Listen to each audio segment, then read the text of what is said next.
Pai, nós te agradecemos, Senhor, pelo teu amor, pelo teu cuidado, pela tua misericórdia sobre as nossas vidas. Te agradecemos por podermos estar aqui reunidos para te adorar, te louvar, buscar, Senhor, a tua presença juntos como igreja e também agora meditar na tua palavra. Pedimos a direção do teu Espírito Santo sobre as nossas vidas, que o Senhor nos ajude, Senhor, a meditar na tua palavra, a discernir as coisas espirituais por meio do teu Espírito Santo. Pai, que nós possamos sair daqui renovados pela ministração do teu Espírito Santo na vida de cada um de nós, Pai. Em nome de Jesus. Amém.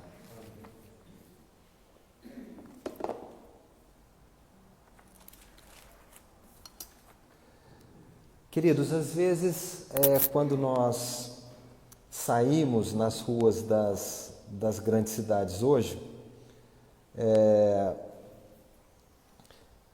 a gente está caminhando na rua, a gente vê um grupo ali de jovens, de adolescentes, vestidos de uma forma bem estranha, né? Às vezes roupas pretas, cheio de metal pelo corpo, piercing, né? Dependendo do grupo. E eles se vestem e até às vezes se comportam de uma maneira bem diferente daquele padrão adotado pela maioria das pessoas. Isso é um fenômeno sociológico, na verdade, né? Em 1985, um sociólogo francês chamado Michel Maffezoli criou a expressão tribo urbana para se referir a esses grupos. E essas pessoas têm um forte sentimento de pertencimento ao grupo, né? Uma identidade com o grupo, e a maneira não convencional delas se vestirem, delas falarem, delas se comportarem em público, caracteriza o estilo de vida delas e forma a identidade grupal.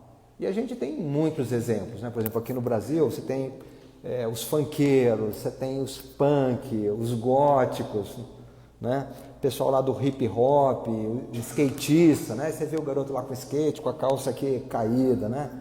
Com a roupa de baixo aparecendo, é o estilo dele, né? Agora, veja que nós também, como cristãos, nós fazemos parte de um grupo, né? Do grupo que é a Igreja de Jesus, que tem o seu estilo de vida próprio, diferente dos demais na sociedade, e que deve, ou pelo menos deveria, fazer parte da nossa comunidade como igreja. A fé, o amor, a santidade, elas são características essenciais do cristão, né? Desse grupo que é a igreja. Mas hoje eu gostaria de meditar sobre dois textos, são textos bem parecidos, né? Com pequenas diferenças, que falam de uma forma muito especial sobre algumas características desse estilo de vida cristã. E esses textos estão em 1 Tessalonicenses 5, 16 a 17 e Romanos 12, 12. Você pode abrir a sua Bíblia ou o celular.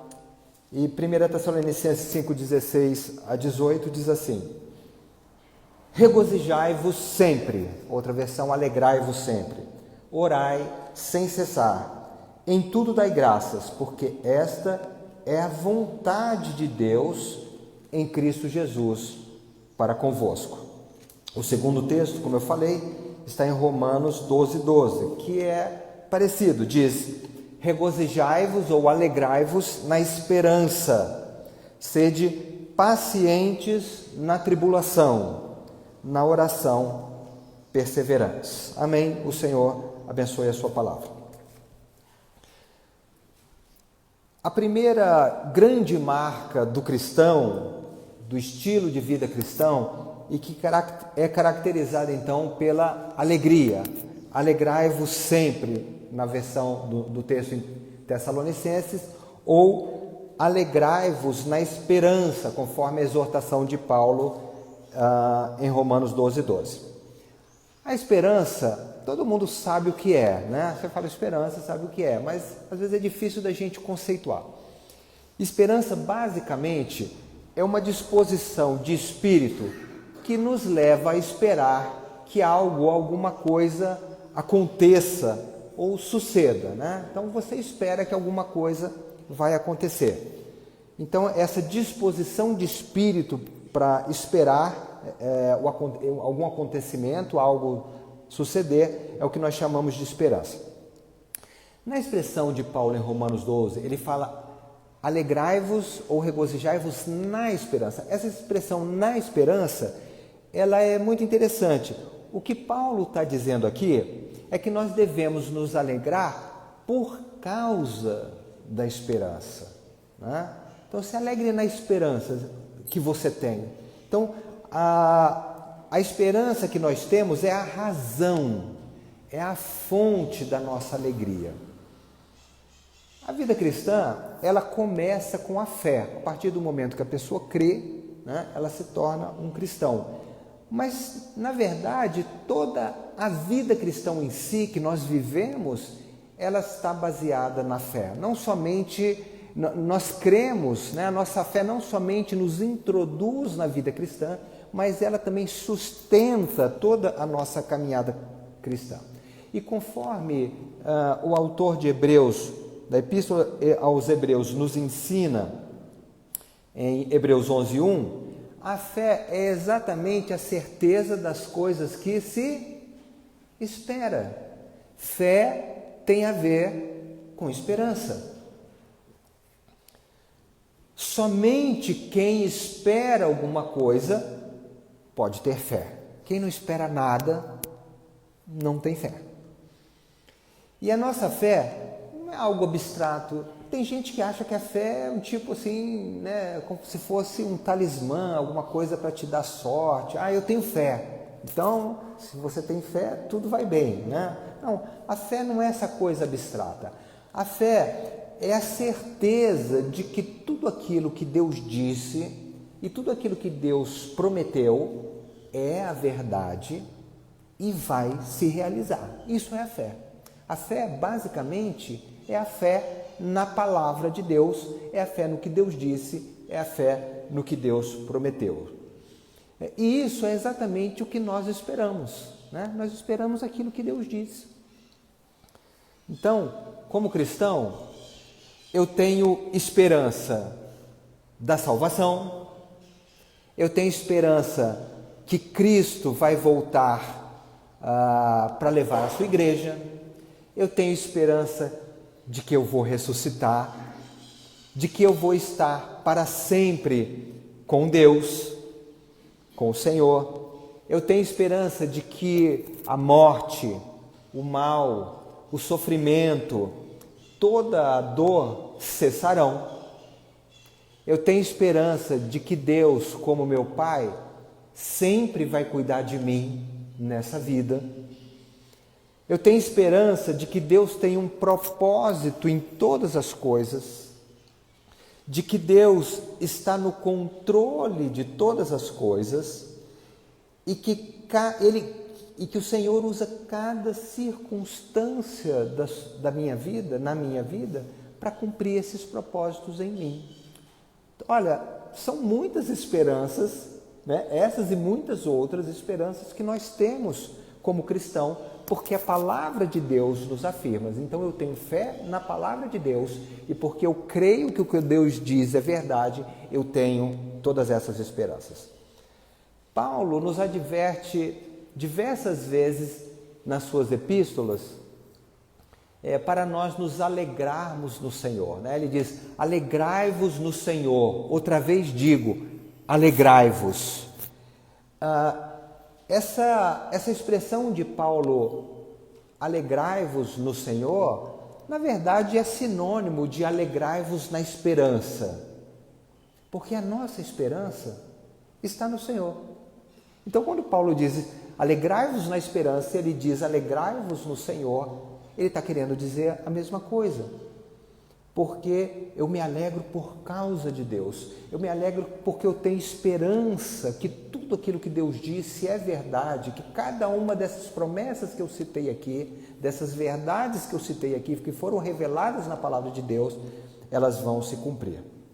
Então, quando um cristão perde a sua alegria, quando você vê um cristão que ele não está gozando dessa alegria, talvez esse irmão, essa irmã esteja fixando demais a sua atenção nos seus problemas, nas suas dificuldades, nas circunstâncias da sua vida e menos na esperança que nós temos em Cristo, né? Então, quando a gente deixa de olhar a nossa esperança, a esperança que a gente tem em Deus, né, tudo aquilo que Deus nos prometeu na sua palavra, e nós começamos a olhar para as nossas dificuldades, para os problemas que a gente enfrenta, para as nossas tribulações, para as nossas provações, a gente vai perdendo aquela alegria, porque a gente tirou o foco da esperança, a gente tirou o foco de Deus e a gente colocou o foco aqui na terra. Por isso que o apóstolo Paulo fala, alegrai-vos na esperança. E essa é uma das marcas do cristão, a alegria, independente da situação. A outra marca, Paulo não falou em Tessalonicenses, mas está implícito aqui no texto de Tessalonicenses, mas ele cita expressamente em Romanos: sede pacientes na tribulação. Então, a segunda marca do cristão que eu gostaria de destacar é a paciência na tribulação, que Paulo fala aqui em Romanos 12:12.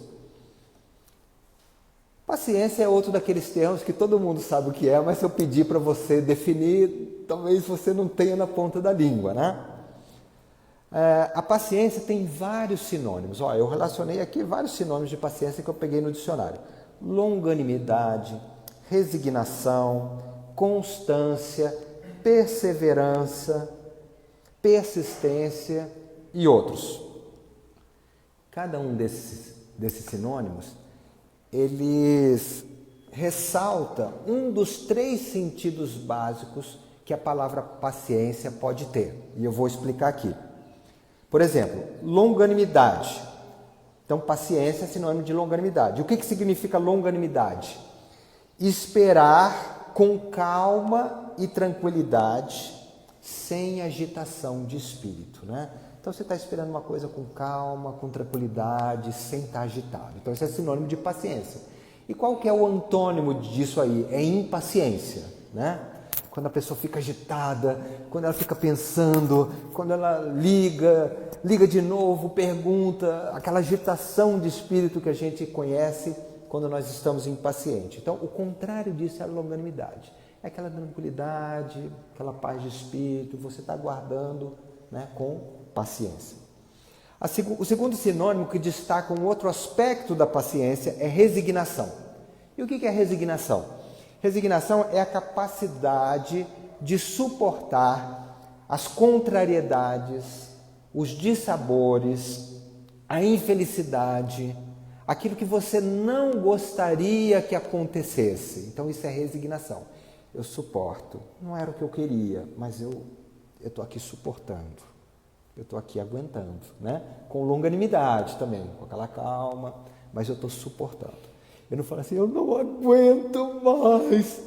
Falta de resignação, né? Porque resignação você suporta, né? E o terceiro sinônimo que eu vou destacar aqui de paciência é perseverança. E o que é perseverança? Perseverança é a disposição interior de não desistir a despeito das dificuldades, a despeito dos problemas. Então, a longanimidade é aquele fato de eu esperar com paz de espírito, com tranquilidade, sem agitação do espírito. Resignação, eu suporto aquilo que eu não quero, eu suporto o sofrimento, né? Suporto voluntariamente, não é porque eu suporto que eu não tenho escolha, eu suporto voluntariamente, eu vou suportar isso. E perseverança, eu não vou desistir, né? Eu vou seguir em frente. E o motivo pelo qual uma das marcas do cristão é a paciência na tribulação é porque nós ainda vivemos num mundo que está debaixo do pecado e que sofre as consequências do pecado.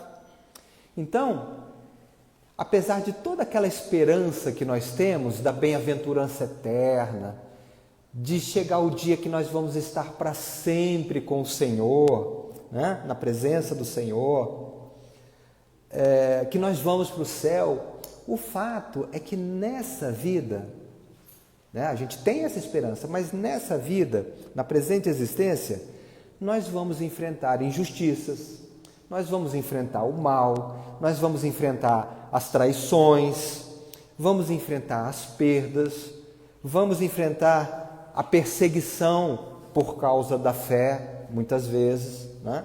E tantas outras coisas que têm o poder de nos abater, de nos desanimar e, em alguns casos, até de fazer a pessoa pensar em desistir de tudo, desistir da fé, não é? Às vezes a luta se torna tão grande que a pessoa às vezes até desanima, né? Agora veja, se a causa da nossa alegria, como eu falei no item anterior, são as promessas de Deus, né? A esperança que a gente tem nessas promessas, a causa da nossa paciência na tribulação, ou longanimidade, é a certeza da soberania de Deus, da onipotência de Deus e da bondade do Senhor, né? Então, nós temos certeza que o Senhor é soberano, que o Senhor é onipotente, que o Senhor é bondoso. E o que isso quer dizer? Que eu sei que Deus está no controle de tudo, Ele é soberano. Eu sei que o Senhor tem todo o poder no meio daquela situação, porque Deus tem de fato todo o poder. E eu sei que a bondade de Deus está sobre a minha vida e que Deus cuida de mim. É por isso que eu decido suportar, é por isso que eu decido não ficar agitado, ansioso no meio das minhas lutas, porque eu sei que Deus está no controle, Deus tem poder, Deus é bom, Deus cuida de mim, Deus tem propósitos. Assim que Tiago, também por esse motivo, ele inicia a sua epístola logo no 2º verso, dizendo: meus irmãos, tende por motivo de toda alegria o passar por várias provações, sabendo que a provação da vossa fé, uma vez confirmada, produz perseverança. Ora, a perseverança deve ter ação completa, para que sejais perfeitos e íntegros, em nada deficientes. Veja que coisa interessante. O texto está dizendo que quando você passa por provações, não é você que está sendo provado. Você está passando pela provação, mas Deus não está provando você, Ele está provando a sua fé. É a sua fé que Deus está provando. E o motivo de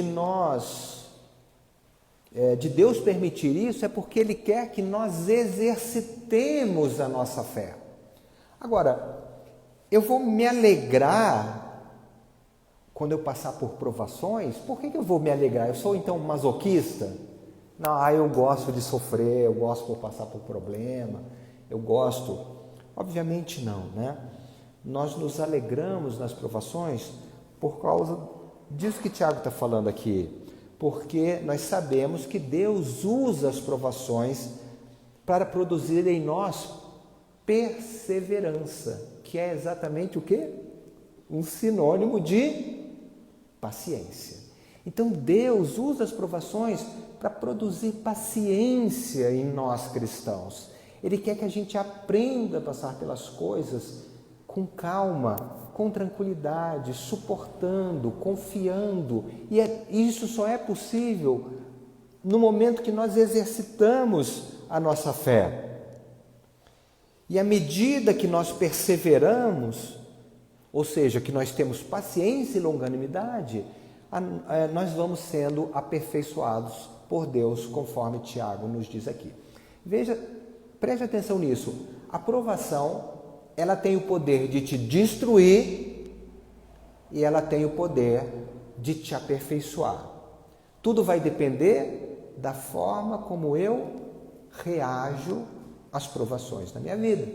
Se eu começar a reclamar, se eu começar a murmurar, se eu começar a desesperar, aquela provação provavelmente ela vai acabar, né, me destruindo, me desanimando, tendo um efeito muito negativo em mim, na minha fé, às vezes até na minha saúde física e emocional. Mas, se eu passar pelas provações que Deus permite, que Deus traz sobre a minha vida, com paciência e com alegria, né? Sabendo que o meu Pai está ali comigo, o meu Pai está cuidando de mim. Então, essa provação que Deus traz na minha vida, ela vai ter um efeito maravilhoso de nos transformar. Assim, quando nós passamos pelas tribulações, pelas perdas, pelas enfermidades, pelas dores, pelas traições, injustiças, por todo esse tipo de provação que a gente experimenta, que todos nós experimentamos nessa vida, com longanimidade, com resignação, com perseverança, Deus vai trabalhando em nós, Deus vai mudando o nosso caráter, Deus vai nos transformando, Deus vai nos edificando e vai nos transformando em pessoas parecidas com Jesus. Então essa é a segunda marca do estilo de vida cristão, essa é a segunda marca que caracteriza o cristão: alegria na esperança, paciência na tribulação. A terceira marca está no verso 17, lá em 1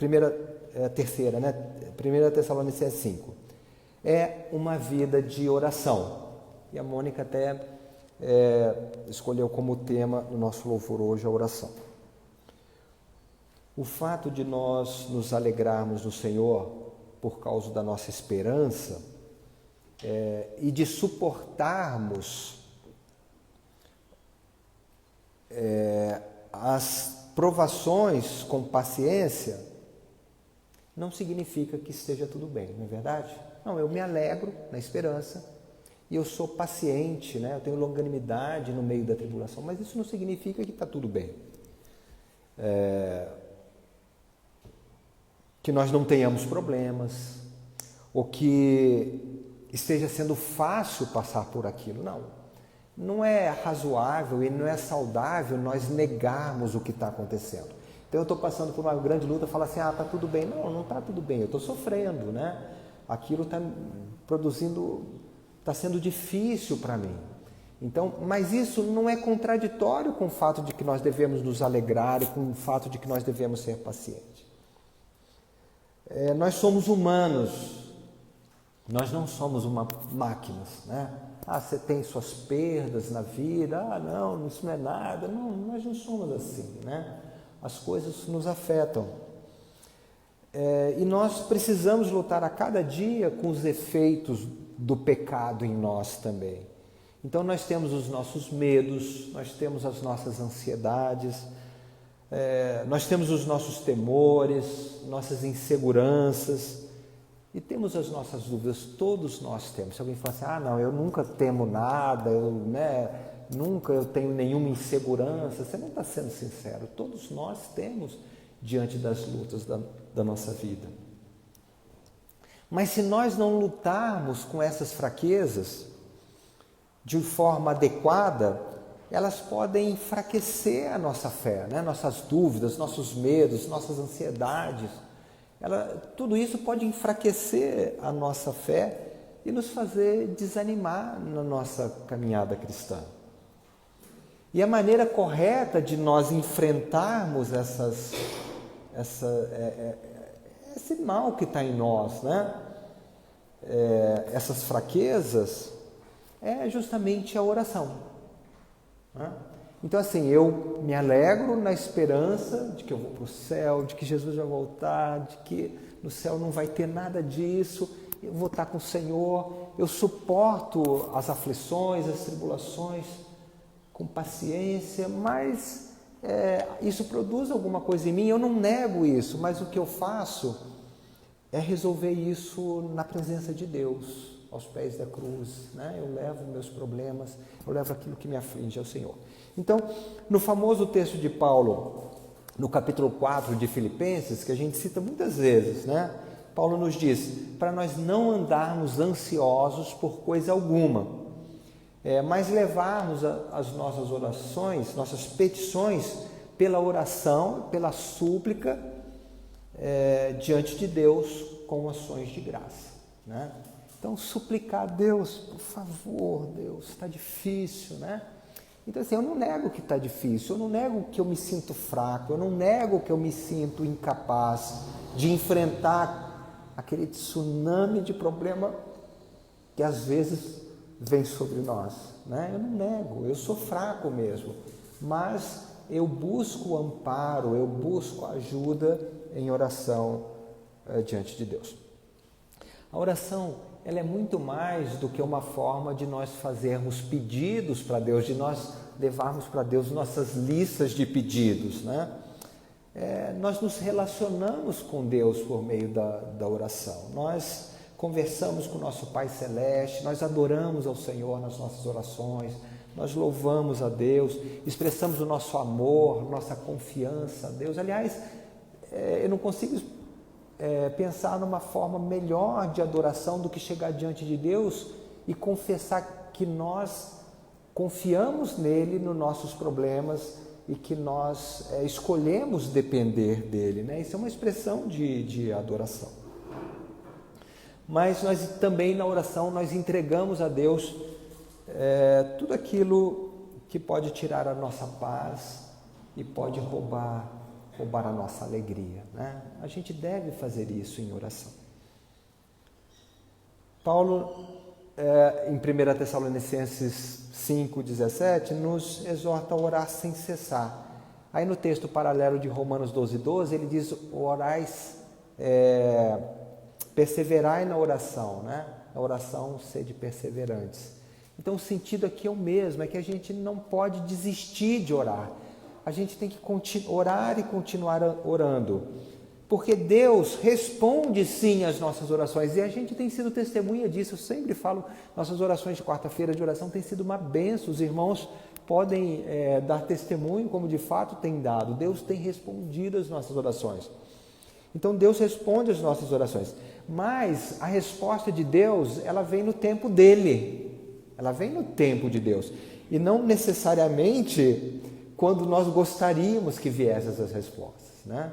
Então, às vezes a gente ora e para nós parece que a resposta não vem. Ela vem sim, mas vai vir quando Deus determinar. E enquanto a resposta das nossas orações não chega, né, o cristão, ele se alegra na esperança, né? Não, Deus ainda não respondeu a minha oração, essa oração, mas eu me alegro na esperança de que Ele vai responder. Ele também é paciente, ele passa por aquela situação com calma, com tranquilidade, né? Confiando em Deus, mas ele também persevera na oração, né? E dificilmente, se nós não perseverarmos na oração, nós vamos conseguir manter a nossa alegria e nós vamos conseguir manter nossa paciência, nossa longanimidade diante dos problemas da vida, né? Todas essas coisas estão todas elas ligadas. Você vê que no texto de Tiago, ele fala, tende por motivo de toda alegria, depois ele fala assim, não, para você ter perseverança. Então, a paciência, que é sinônimo de perseverança, está relacionada com a alegria. Se você tira um dos dominós, tudo cai, né? Então, você precisa se alegrar, você precisa ser paciente, você precisa orar. Você não pode ficar sem um desses, porque se você orar, mas não tiver paciência, sua alegria vai embora. Se você tentar ter alegria e tentar paciência, mas não orar, elas vão embora também, você não vai conseguir. Então nós precisamos nos alegrar, nós precisamos decidir suportar aquilo com paciência e nós precisamos orar. O que para nós parece uma demora na oração, não deve de maneira nenhuma nos desanimar, nem nos fazer desistir de orar. A oração é a forma do cristão declarar que ele é completamente dependente de Deus, não apenas para a sua salvação. Sim, a gente é dependente de Deus para a sua salvação, mas quando a gente ora, a gente está declarando, Deus, eu dependo do Senhor não só para ser salvo, mas eu dependo do Senhor para viver a minha vida da maneira que o Senhor quer que eu viva. Então, alegria, paciência, oração. E o quarto ponto que eu destaco aqui, já terminando, é a gratidão. Paulo diz, em tudo dai graças, né? Porque esta é a vontade de Deus. Esta é a vontade de Deus para convosco, para com você, que você dê graça em todas as coisas. É comum, quando a gente faz aconselhamento pastoral, e eu sei que eu já fiz aconselhamento pastoral com várias pessoas aqui, então não acho que eu estou falando de você, porque eu não estou. É muito comum, né, quando a gente vai fazer um aconselhamento pastoral com uma pessoa que está passando por grandes lutas, nós vemos aquela pessoa se concentrar tanto no seu problema, que ela passa o tempo todo pensando nos problemas. Né? Ela acorda pensando no problema, vai dormir pensando no problema, e nesse meio tempo ela fica pensando no problema, e a pessoa entra num círculo vicioso, um pensamento vai puxando o outro, ela pensa sempre as mesmas coisas, e quanto mais ela pensa mais, ela sempre cai nos mesmos pontos. Né? Isso é muito comum. E é um desafio para nós, no aconselhamento, ajudar a pessoa para que ela saia desse círculo vicioso. Né? E as pessoas, então, entram nessa armadilha, né? E essa atitude tem um efeito muito negativo sobre o estado emocional da pessoa. Porque, assim, quando a gente fica pensando no nosso problema 24 horas por dia, a gente vai ficar abatido, a gente vai ficar ansioso, a gente vai ficar deprimido, daqui a pouco a gente vai estar muito mal. Né? Não tem alguém que seja forte, eu sou forte, isso não vai acontecer comigo. Não vai. Se você ficar pensando nos seus problemas 24 horas por dia, naqueles problemas que você não consegue ver uma saída, você vai entrar em desespero, você vai ficar estressado, você vai ficar ansioso, você vai ficar deprimido. Né? E uma maneira de nós sairmos dessa armadilha é nós darmos graças a Deus por todas as coisas. E aqui, mais uma vez, não entra, né, o masoquismo, não, eu gosto de sofrer, então quando o sofrimento faz, eu vou dar graças a Deus. Não, graças a Deus que eu estou sofrendo, porque isso é muito bom. Não é masoquismo. Né? Nós temos esperança por causa das promessas, nós temos paciência porque nós confiamos no Senhor, nós oramos porque nós cremos na fidelidade de Deus, e nós damos graças porque nós reconhecemos que o Senhor é bom. O Senhor tem sido bom para nós, o Senhor tem cuidado de nós. Então eu não sei o que Deus está fazendo na minha vida, no meio dessa luta toda, no meio dessa batalha, dessa guerra, eu não sei. Muitas vezes nós não entendemos. Né? Mas eu conheço Deus, eu conheço a bondade de Deus, eu sei que a bondade de Deus tem estado sobre a minha vida constantemente. Então eu dou graças a Deus. Deus, eu te agradeço. Eu não sei ainda qual é o teu propósito, tudo isso, mas eu te dou graça. Nós não teríamos tempo aqui, também nosso tempo é muito curto, né? Mas eu desafio você a chegar na sua casa, acessar a internet e fazer uma pesquisa. Digite lá, efeitos da gratidão sobre a saúde. Faça essa pesquisa quando você chegar em casa. Faça essa pesquisa, eu te desafio. Depois você me diz, né? A gratidão, tem estudos comprovando que a gratidão tem efeito benéfico sobre a nossa saúde, porque esta é a vontade de Deus para convosco, que você dê graça em todas as coisas. Quando você começar a dar graça, você vai ver que miraculosamente os seus problemas vão diminuir. Na verdade, eles não vão diminuir, mas para você vão parecer menor. Para você vão parecer menor. Amém? Alegria, na esperança, paciência na tribulação, uma vida de oração e gratidão, ação de graça por todas as coisas. Esse é o estilo de vida que Deus nos chama a ter como cristãos. Né? Que o Senhor abençoe essa palavra. Talvez você fale assim, puxa, eu não consigo fazer isso. Então eu tenho duas boas notícias para você. A primeira é que a alegria e a longanimidade ou paciência é um fruto do Espírito Santo. Então, isso é muito bom, porque você se enche do Espírito e você pede a Deus e Deus vai produzir esse fruto em você. A segunda boa notícia é que a oração e a gratidão é uma escolha sua. Se você escolher fazer isso, você vai fazer. Né? Você vai dar graça por todas as coisas e você vai começar a orar sem cessar, vai começar a perseverar na oração. Então, se você ainda não está experimentando isso, por acaso, Essas são as duas boas notícias. Oremos. Pai, te agradecemos, Senhor, pela tua palavra, não pela minha palavra, Senhor, que sou o homem, que sou falho, mas porque o Senhor revela a nós a tua vontade na tua santa palavra, Pai. E nós queremos viver assim, Senhor, gozando da alegria do Senhor na nossa vida, aprendendo a ser paciente, Senhor, e perseverante naquelas provações que o Senhor permite vir sobre nós, que o Senhor traz sobre nós, Pai. Ajuda-nos, Senhor, a ter uma vida de oração, uma vida de fidelidade na tua presença, confiando no Senhor em todas as coisas. E também ajuda-nos, Senhor, a ser gratos, dar graças a ti por todas as coisas. Em nome de Jesus. Amém.